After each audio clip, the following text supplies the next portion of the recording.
Hay muchas preguntas con las que nos enfrentamos a diario. Todos buscamos respuestas que harán una verdadera diferencia en nuestras vidas. Es difícil imaginar que esas respuestas están justo frente a nosotros. Prepárate para encontrar respuestas en la Biblia con Bayless Conley. Vamos a estar viendo hoy una de las historias más impresionantes en el Nuevo Testamento. Es sobre una iglesia que milagrosamente comenzó y luego esa iglesia fue a influenciar al mundo. No querrás perderte un solo momento del importante mensaje de hoy. Vamos a ver algo que para mí es una historia profunda en la Biblia. Se trata sobre la fundación, el establecimiento de la iglesia en Macedonia. Y quiero hablar sobre 4 pasos diferentes o 4 partes diferentes, y es profunda para mí porque en muchas maneras se asemeja a la jornada en la iglesia de Cottonwood. Y veo mi propia vida y en muchas formas se asemeja a cosas que he pasado en mi propia vida, y creo que se verán en alguno de esos 4 aspectos que compartiré sobre la fundación de esta iglesia en Macedonia. Quiero hablarles sobre los llamados, el contratiempo y el canto y el envío. En primera, hablemos de los llamados, y con eso me refiero a la respuesta que envía Dios a los corazones hambrientos. Y aquí encontramos el llamado o el citatorio a ir a Macedonia a predicar el Evangelio. Vayan conmigo, por favor, a Hechos capítulo 16.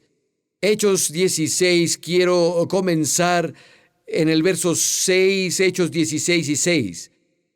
Atravesando Frigia y la región de Galacia, les fue prohibido por el Espíritu Santo hablar la palabra en Asia. Y cuando llegaron a Misia, intentaron ir a Bitinia, pero el Espíritu no se los permitió. Entonces, pasando junto a Misia, decidieron ir a Troas. Una noche, Pablo tuvo una visión. Un varón macedonio estaba de pie rogándole y diciendo: «Pasa a Macedonia y ayúdanos». Después de que vio la visión, enseguida procuramos partir a Macedonia, concluyendo que Dios nos llamaba para que les anunciáramos el Evangelio. Y Dios los envía a Macedonia a responder esa visión que el apóstol Pablo tuvo.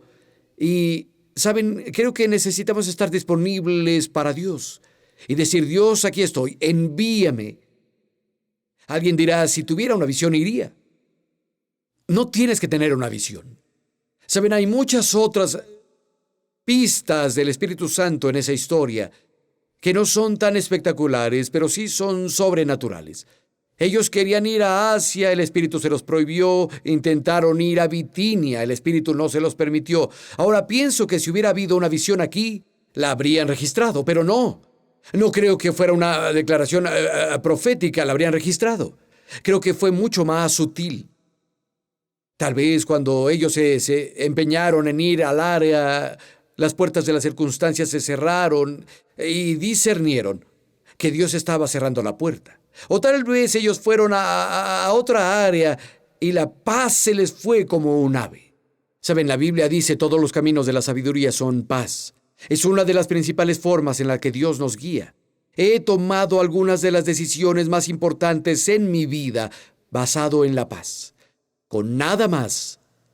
Colosenses 3:15 de otra versión bíblica dice: deja que la paz de Dios actúe como árbitro continuamente en tu corazón, decidiendo y estableciendo con finalidad todas las cuestiones que se levantan en tu mente.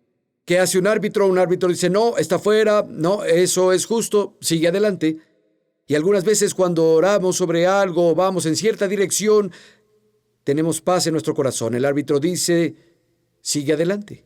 Otras veces estás pensando sobre seguir cierta ruta de acción y cada vez que te mueves hacia allá, la paz huye.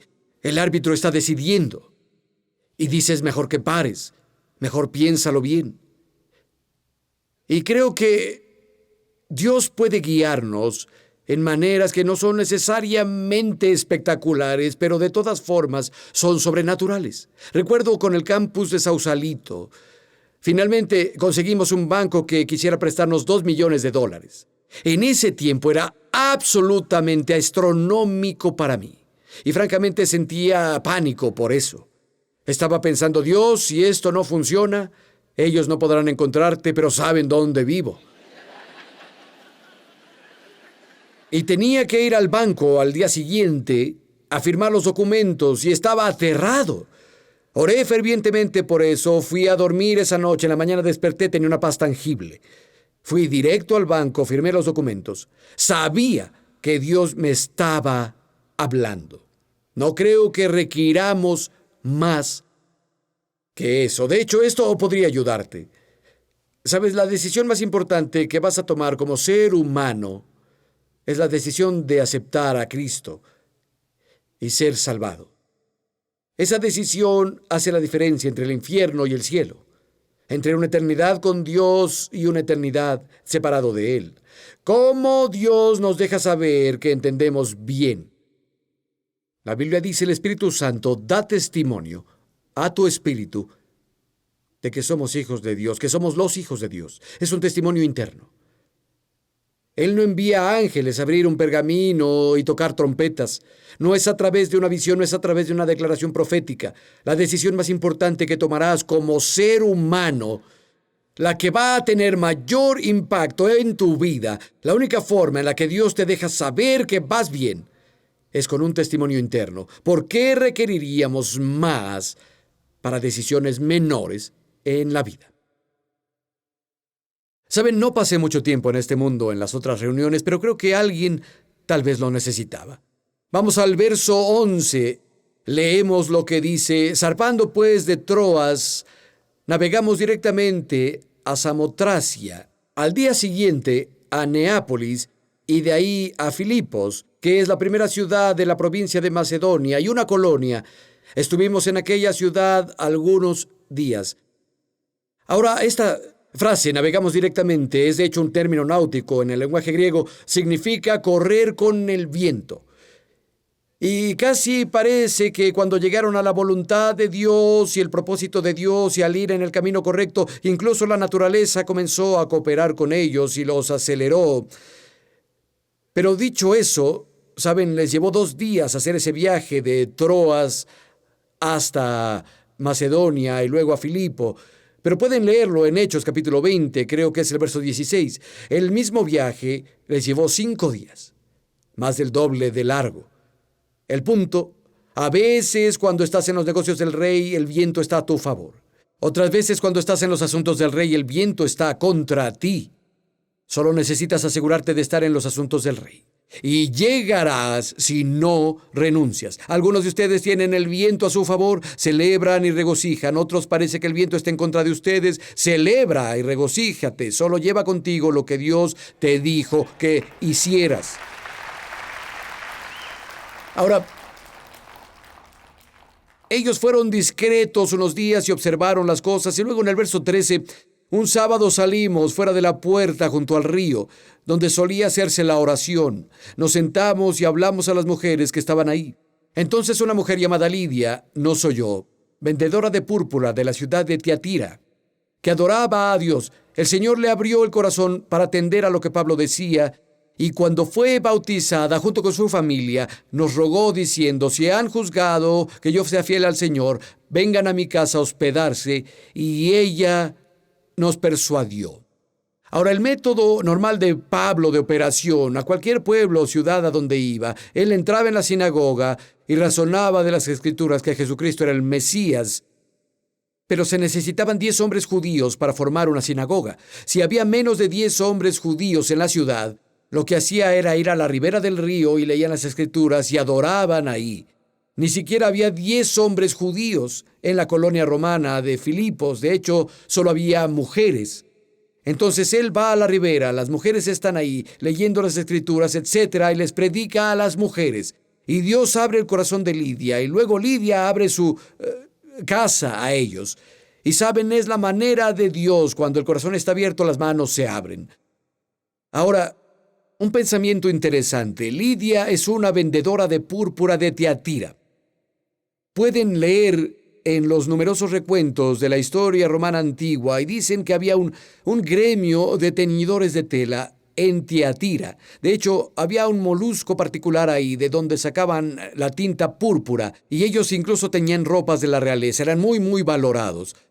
Y aunque Lidia ya no estaba en Tiatira, ahora ellos están en Filipos. Ella abrió un negocio ahí. Todos sus contactos de negocios y familia, etcétera, están en Tiatira, y de ahí sacaba su vestimenta púrpura.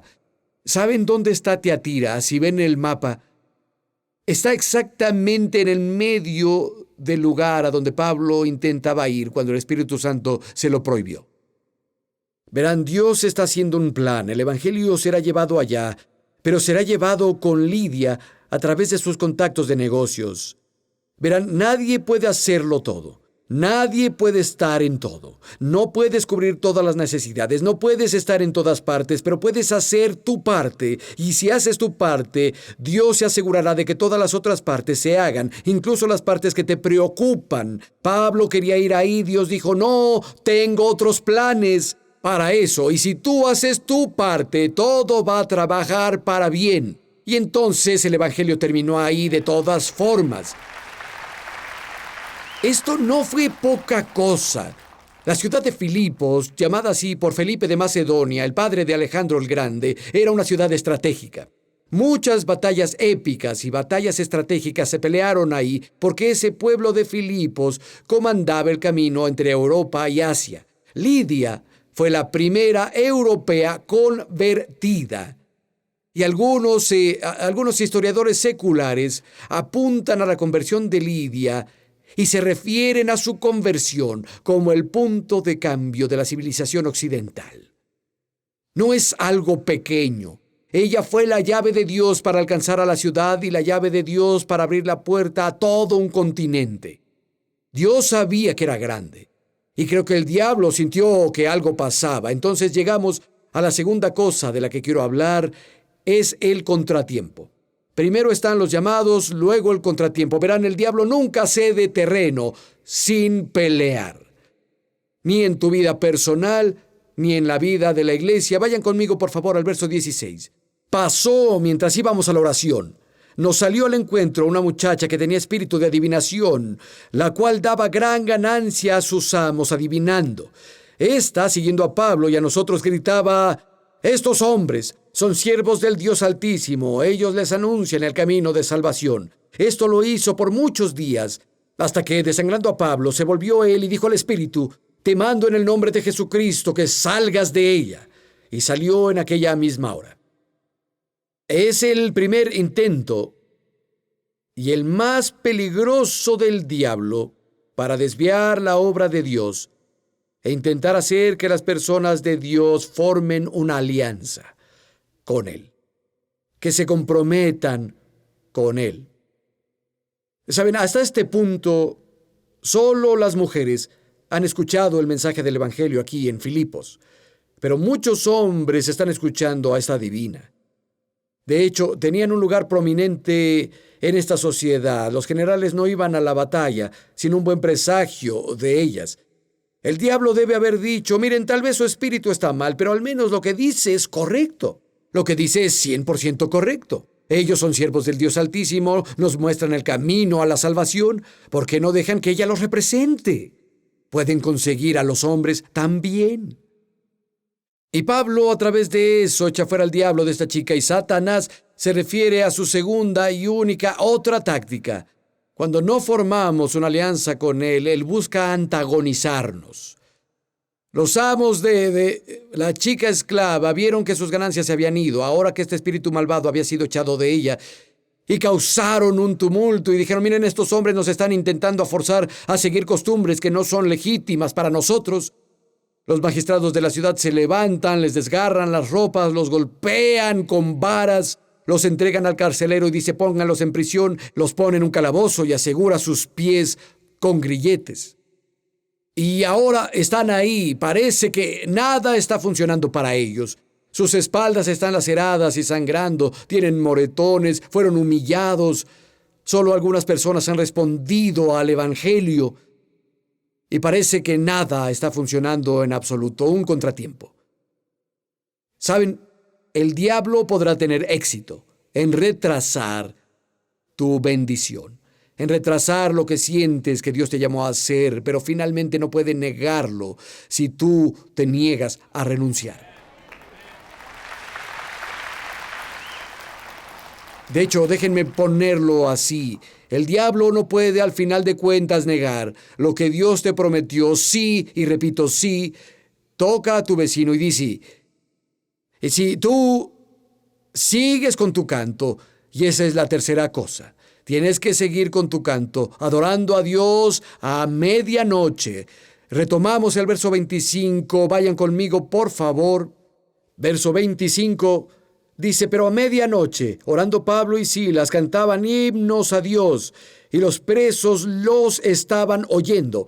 Ahora, la palabra orando no significa hacer peticiones, es un término griego básico, significa adorar. Están adorando a Dios y cantando, y lo hacen en voz alta. Y los prisioneros los están escuchando intencionalmente, los imagino. Ahí están en el fondo de la prisión y no es como si pudieras levantar la mano y decir, disculpe señor, necesito usar los sanitarios, por favor.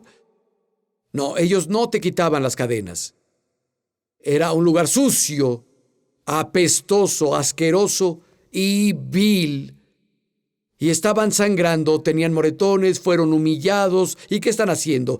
Y qué simbólico, a la mitad de la noche, adorando a Dios y están cantando. Algunos de ustedes están en su medianoche ahora. Parece que el plan de Dios no pasará en su vida. Parece que las cosas que tenían en su corazón no solo se han retrasado, parece que han sido negadas, amigo. ¿Has seguido cantando? ¿Necesitas adorar a Dios en tu medianoche? Ahora, los prisioneros estaban escuchando, pero no eran los únicos que escuchaban. Vean el verso 26. Dice, de repente sobrevino un gran terremoto, de tal manera que los cimientos de la cárcel se sacudían y al instante todas las puertas se abrieron y las cadenas de todos se soltaron. Cuando tenía 16 años, una canción salió y era de Norman Greenbaum llamada Spirit in the Sky. Creí que era la canción más grandiosa que se hubiera escrito en la historia del mundo. Le dije a mis amigos sobre ella y dijeron, sí, ok, Bailey, sí, claro, no habían oído la canción. ¿Alguno conoce la canción? Subiendo hacia el espíritu en el cielo. ¿La conocen? Es a donde iré cuando muera. Cuando muera. No irán al infierno por cantar la canción, lo prometo. Escuchen, el grupo del sábado por la noche es nuestro grupo carnal. Estaban conmigo, cantaron toda la canción con gusto. Pero recuerdo que les hablé a mis amigos de ella y ellos no estaban impresionados, no la habían escuchado. Conduciendo el viejo auto que tenía a los 16 años, escuchando mi radio AM, la pusieron, estacioné el auto, le subí a la vieja radio AM y dije, ¡todos cállense! ¡Esa es mi canción! Y escuchábamos Spirit in the Sky, estacionados en el acotamiento, en esa vieja van verde. ¿Saben qué? El cielo es un lugar ruidoso. Hay un montón de ruidos fuertes en el cielo. Algunos pensarán, ¿por qué hacen tanto ruido cuando están adorando a Dios? Dios no está sordo, pero no es nervioso tampoco. Y si no te gustan los ruidos fuertes, no te va a gustar mucho el cielo. Pero creo que en medio de esto, de todo lo que sucede en el cielo, de vez en cuando, Dios dice, ¡todo silencio! Oigo mi canción. Alguien en medio de una prueba, alguien allá abajo, todo parece estar en su contra, están en su medianoche y están adorando. ¿Puedes escucharlo? Pueden escucharlo. Esa es mi canción. Y no sé si Dios golpetea con el pie y causa terremotos o qué pasa, pero seguro Él envía un ángel abajo y dice, ve a ayudarlos, están cantando mi canción. Y no solo se abrieron las puertas de la prisión, sino, amigo, la puerta de un continente se abrió. Grandes puertas espirituales se abren cuando las personas cantan en su medianoche, y algunos de ustedes, se los digo, no vinieron por otra razón hoy, solo para escuchar eso. Necesitan levantar las manos aunque sientan que hay grandes pesos sujetándolos. Necesitan levantar su voz y adorar a Dios cuando todas las cosas están saliendo mal.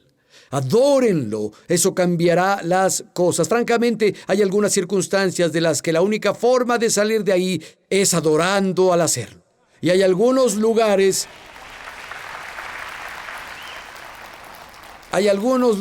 que Dios ha destinado para que estés ahí, pero la única manera de entrar es adorando mientras entras. Mantén tu canción en la medianoche y llegamos a la parte final, y es el envío. Retribuyendo para que otros puedan ser bendecidos. De aquí Pablo deja Filipos y va a Tesalónica y luego a Berea. ¿Quién pagó para que esos lugares fueran evangelizados? Esta pequeña iglesia de Filipos lo hizo. Luego fueron a Atenas, luego fueron a Corinto. ¿Quién proveyó todas las necesidades de Pablo mientras él predicaba el evangelio para que otros pudieran tener un cambio en su vida? Bueno, este pequeño grupo de Filipos. Ellos se dieron cuenta que tenían una gran responsabilidad y un gran privilegio de llevar el evangelio a otros. Esa mujer Lidia era muy acaudalada. Ella tenía un comercio muy lucrativo, tenía una casa grande, pero se dio cuenta que la respuesta no era acumular más cosas, que eso no llenaría el vacío en su corazón. No es mudarse a un nuevo lugar exótico. Había estado ahí, lo había hecho. No era la respuesta para su corazón. El carcelero, que estaba tan endurecido que después de poner a esos hombres en grilletes, ¿saben qué hace? Se va a la cama. No es conmovido por el sufrimiento humano. Lo único que lo despertó fue el terremoto. Cambió de ser duro a ser compasivo. Ahora está amorosamente lavando las heridas. Él dice: oigan, vayan a conocer a mi familia, quiero que coman conmigo. Fue un cambio radical.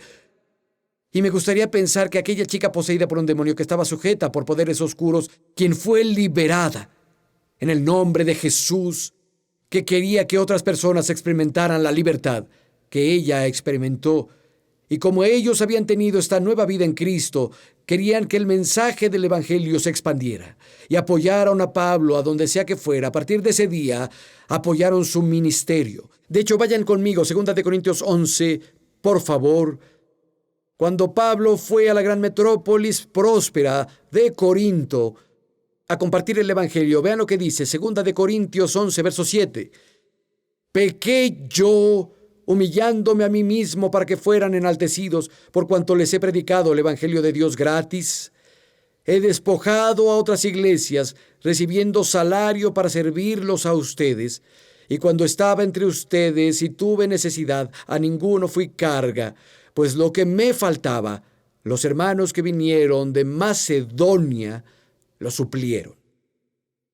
¿Quiénes eran los hermanos de Macedonia? Es Lidia, la vendedora de púrpura, el viejo duro ex militar carcelero, la familia de Lidia, esa chica que estaba poseída por un demonio.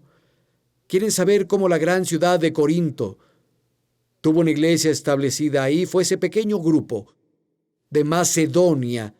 Ellos pagaron esto. Vayan conmigo, por favor, al libro de Filipenses. Y por cierto, no sé si alguna vez lo han pensado, pero ¿saben para quién fue escrito el libro de Filipenses? El libro de Filipenses fue escrito a Lidia, a su familia y al carcelero, y a esa chica que fue liberada de los poderes demoníacos. Fue escrito a la iglesia de Filipo. Acabamos de leer la historia de esas personas y vean lo que Pablo les dice a ellos. Filipenses capítulo 1, verso 3. Doy gracias a mi Dios siempre que me acuerdo de ustedes. Siempre en todas mis oraciones ruego con gozo por todos ustedes, por su comunión en el Evangelio desde el primer día hasta ahora. Comunión significa participación. Literalmente se volvieron socios conmigo en llevar el Evangelio desde el primer día hasta ahora. Bueno, ¿cuál fue el primer día? Fue el día que Dios abrió el corazón de Lidia en la ribera.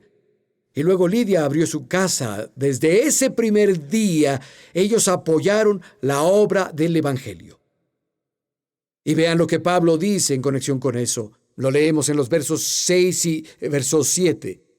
Dice: estando persuadido de esto, que el que comenzó en la buena obra en ustedes, la perfeccionará hasta el día de Jesucristo.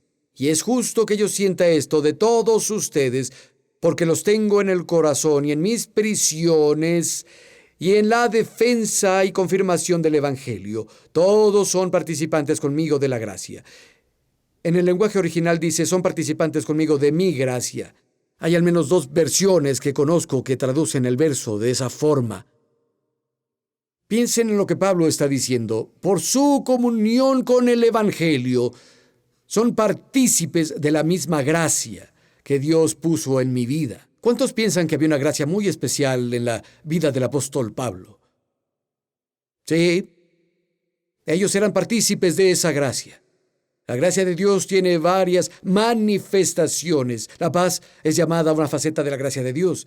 La fuerza es llamada una faceta de la gracia de Dios. La provisión material es llamada la gracia de Dios. La sanidad se considera una obra de la gracia de Dios. Y luego vean lo que les dice en el 4º capítulo, comenzando en el verso 15, capítulo 4 y verso 15. Y saben también ustedes, filipenses, que al principio de la predicación del Evangelio, cuando partí de Macedonia, ninguna iglesia participó conmigo en razón de dar y recibir, sino únicamente ustedes. Pues aún a Tesalónica me enviaron una y otra vez para mis necesidades. No es que busque donativos, sino que busco fruto que abunde en su cuenta. Él dice, lo hicieron una y otra vez, apoyaron constantemente. Saben esta obra que Dios ha llevado a cabo a través de mi ministerio. Él les dijo, todo el fruto, las vidas cambiadas, las personas que han sido salvadas, las ciudades que han sido ganadas para Jesús, ese es todo el fruto que va a su cuenta. Sabes, es cierto que cuando apoyas el reino de Dios, el fruto de eso va a tu cuenta. Solo quiero decir gracias a todos los que se han tomado el tiempo de orar por nosotros, de apoyarnos financieramente para que podamos llevar el Evangelio a todo el mundo. Todas las vidas que han cambiado van a tu cuenta. Dios te bendiga. Nos vemos la próxima. Esperamos que hayas disfrutado el mensaje de hoy. Ordena tu copia del mensaje de hoy en DVD, CD o MP3, usando la información que aparece en la pantalla. Oramos porque crezcas en sabiduría, fe y poder que nos llega cuando escuchamos y aplicamos las enseñanzas de Dios en nuestra vida diaria.